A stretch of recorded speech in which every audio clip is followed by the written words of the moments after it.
خداوند کے زندہ اور پاک کلام میں سے سلاطین کی پہلی کتاب اس کا 11واں باب۔ اور سلیمان بادشاہ فرعون کی بیٹی کے علاوہ بہت سی اجنبی عورتوں سے یعنی موآبی، امونی، ادومی، سیدانی اور ہتی عورتوں سے محبت کرنے لگا۔ یہ ان قوموں کی تھیں جن کی بابت خداوند نے بنی اسرائیل سے کہا تھا کہ تم ان کے بیچ نہ جانا اور نہ وہ تمہارے بیچ آئیں، کیونکہ وہ ضرور تمہارے دلوں کو اپنے دیوتاؤں کی طرف مائل کر لیں گی۔ سلیمان انہی کے عشق کا دم بھرنے لگا، اور اس کے پاس 700 شہزادیاں اس کی بیویاں اور 300 حرمیں تھیں، اور اس کی بیویوں نے اس کے دل کو پھیر دیا، کیونکہ جب سلیمان بوڑھا ہو گیا تو اس کی بیویوں نے اس کے دل کو غیر معبودوں کی طرف مائل کر لیا، اور اس کا دل خداوند اپنے خدا کے ساتھ کامل نہ رہا جیسا اس کے باپ داؤد کا دل تھا، کیونکہ سلیمان سیدانیوں کی دیوی استارات اور امونیوں کی نفرتی ملکوم کی پیروی کرنے لگا۔ اور سلیمان نے خداوند کے آگے بدی کی، اور اس نے خداوند کی پوری پیروی نہ کی جیسی اس کے باپ داؤد نے کی تھی۔ پھر سلیمان نے موآبیوں کے نفرتی کموس کے لیے اس پہاڑ پر جو یروشلم کے سامنے ہے اور بنی امون کے نفرتی مولک کے لیے بلند مقام بنا دیا۔ اس نے ایسا ہی اپنی سب اجنبی بیویوں کیا جو اپنے دیوتاؤں کے حضور بخور جلاتی اور قربانی گزرانتی تھیں۔ اور خداوند سلیمان سے ناراض ہوا، کیونکہ اس کا دل خداوند اسرائیل کے خدا سے پھر گیا تھا،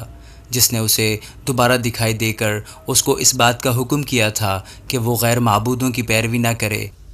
پر اس نے وہ بات نہ مانی جس کا حکم خداوند نے دیا تھا۔ اس سبب سے خداوند نے سلیمان کو کہا، چونکہ تجھ سے یہ فعل ہوا اور تو نے میرے عہد اور میرے آئین کو جن کا میں نے تجھے حکم دیا نہیں مانا، اس لیے میں سلطنت کو ضرور تجھ سے چھین کر تیرے خادم کو دوں گا۔ تو بھی تیرے باپ داؤد کی خاطر میں تیرے ایام میں یہ نہیں کروں گا، بلکہ اسے تیرے بیٹے کے ہاتھ سے چھینوں گا۔ پھر بھی میں ساری سلطنت کو نہیں چھین لوں گا، بلکہ اپنے بندہ داؤد کی خاطر اور یروشلم کی خاطر جسے میں نے چن لیا ہے ایک قبیلہ تیرے بیٹے کو دوں گا۔ سو خداوند نے ادومی ہدد کو سلیمان کا مخالف بنا کر کھڑا کیا۔ یہ ادوم کی شاہی نسل سے تھا، کیونکہ جب داؤد ادوم میں تھا اور لشکر کا سردار یوآب ادوم میں ہر ایک مرد کو قتل کر کے ان مقتولوں کو دفن کرنے لگا، کیونکہ یوآب اور سب اسرائیلی 6 مہینے تک وہیں رہے جب تک کہ اس نے ادوم میں ہر ایک مرد کو قتل نہ کر ڈالا۔ تو ہدد کئی ایک ادومیوں کے ساتھ جو اس کے باپ کے ملازم تھے مصر کو جانے کو بھاگ نکلا۔ اس وقت ہدد چھوٹا لڑکا ہی تھا، اور وہ مدیان سے نکل کر فاران میں آئے، اور فاران سے لوگ ساتھ لے کر شاہ مصر فرعون کے پاس مصر میں گئے۔ اس نے ان کو ایک گھر دیا اور اس کے ساتھ رسد مقرر کی اور اسے جاگیر دی۔ اور ہدد کو فرعون کے حضور اتنا رسوخ حاصل ہوا کہ اس نے اپنی سالی یعنی ملکہ تحفنیس کی بہن اس کو بیاہ دی، اور تحفنیس کی بہن کے اس سے اس کا بیٹا جنوبت پیدا ہوا۔ اس کا دودھ تحفنیس نے فرعون کے محل میں چھڑایا، اور جنوبت فرعون کے بیٹوں کے ساتھ فرعون کے محل میں رہا۔ سو جب ہدد نے مصر میں سنا کہ داؤد اپنے باپ دادا کے ساتھ سو گیا اور لشکر کا سردار یوآب بھی مر گیا ہے، تو ہدد نے فرعون سے کہا، مجھے رخصت کر دے تاکہ میں اپنے ملک کو چلا جاؤں۔ تب فرعون نے اس سے کہا، بھلا تجھے میرے پاس کس چیز کی کمی ہوئی کہ تو اپنے ملک کو جانے کے درپے ہے؟ اس نے کہا، کچھ نہیں، پھر بھی تو مجھے جس طرح ہو رخصت ہی کر دے۔ اور خدا نے اس کے لیے ایک اور مخالف علیدہ کے بیٹے روزون کو کھڑا کیا، جو اپنے آقا زباہ کے بادشاہ ہدد ازر کے پاس سے بھاگ گیا تھا،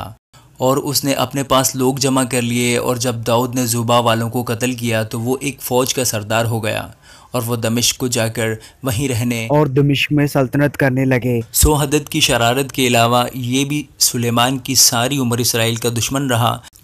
اور اس نے اسرائیل سے نفرت رکھی اور ارام پر حکومت کرتا رہا۔ اور سریدہ کے افرائیمی نبات کا بیٹا یربعام جو سلیمان کا ملازم تھا اور جس کی ماں کا نام جو بیوہ تھی سروعہ تھا، اس نے بھی بادشاہ کے خلاف اپنا ہاتھ اٹھایا، اور بادشاہ کے خلاف اس کے ہاتھ اٹھانے کا یہ سبب ہوا کہ بادشاہ ملو کو بناتا تھا اور اپنے باپ داؤد کے شہر کے رخنہ کی مرمت کرتا تھا، اور وہ شخص یربعام ایک زبردست سورما تھا۔ اور سلیمان نے اس جوان کو دیکھا کہ محنتی ہے، سو اس نے اسے بنی یوسف کے سارے کام پر مختار بنا دیا۔ اس وقت جب یروبعام یروشلم سے نکل کر جا رہا تھا تو سیلانی اخیا نبی اسے راہ میں ملا، اور اخیا ایک نئی چادر اوڑھے ہوئے تھا۔ یہ دونوں میدان میں اکیلے تھے۔ سو اخیا نے اس نئی چادر کو جو اس پر تھی لے کر اس کے 12 ٹکڑے پھاڑے، اور اس نے یروبعام سے کہا کہ تو اپنے لیے 10 ٹکڑے لے لے، کیونکہ خداوند اسرائیل کا خدا یوں کہتا ہے کہ دیکھ، میں سلیمان کے ہاتھ سے سلطنت چھین لوں گا اور 10 قبیلے تجھے دوں گا، لیکن میرے بندہ داؤد کی خاطر اور یروشلم یعنی اس شہر کی خاطر جسے میں نے بنی اسرائیل کے سب قبیلوں میں سے چن لیا ہے، ایک قبیلہ اس کے پاس رہے گا،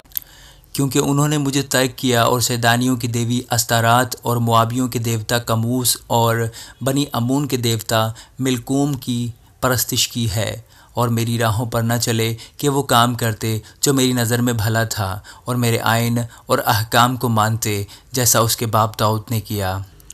پھر بھی میں ساری مملکت اس کے ہاتھ سے نہیں لوں گا، بلکہ اپنے بندہ داؤد کی خاطر جسے میں نے چن لیا کہ اس نے میرے احکام اور آئین مانے، میں اس کی عمر بھر اسے پیشوا بنائے رکھوں گا۔ پر اس کے بیٹے کے ہاتھ سے سلطنت یعنی 10 قبیلوں کو لے کر ان کو تجھے دوں گا، اور اس کے بیٹے کو ایک قبیلہ دوں گا، تاکہ میرے بندہ داؤد کا چراغ یروشلم یعنی اس شہر میں جسے میں نے اپنا نام رکھنے کے لیے چن لیا ہے ہمیشہ میرے آگے رہے، اور میں تجھے لوں گا اور تو اپنے دل کی پوری خواہش کے موافق سلطنت کرے گا اور اسرائیل کا بادشاہ ہوگا۔ اور ایسا ہوگا کہ اگر تو ان سب باتوں کو جن کا میں تجھے حکم دوں سنے اور میری راہوں پر چلے، اور جو کام میری نظر میں بھلا ہے اس کو کرے، اور میرے آئین اور احکام کو مانے جیسا میرے بندہ داؤد نے کیا، تو میں تیرے ساتھ رہوں گا اور تیرے لیے ایک پائیدار گھر بناؤں گا جیسا میں نے داؤد کے لیے بنایا، اور اسرائیل کو تجھے دے دوں گا۔ اور میں اسی سبب سے داؤد کی نسل کو دکھ دوں گا، پر ہمیشہ تک نہیں۔ اسی لیے سلیمان یروبعام کے قتل کے در پہ ہوا۔ پر یروبعام اٹھ کر مصر کو شاہ مصر سیساک کے پاس بھاگ گیا، اور سلیمان کی وفات تک مصر میں رہا۔ اور سلیمان کا باقی حال اور سب کچھ جو اس نے کیا اور اس کی حکمت، سو کیا وہ سلیمان کے احوال کی کتاب میں درج نہیں؟ اور وہ مدت جس میں سلیمان نے یروشلم میں سب اسرائیل پر سلطنت کی 40 برس کی تھی، اور سلیمان اپنے باپ دادا کے ساتھ سو گیا اور اپنے باپ داؤد کے شہر میں دفن ہوا، اور اس کا بیٹا رہبعام اس کی جگہ بادشاہ ہوا۔ آمین۔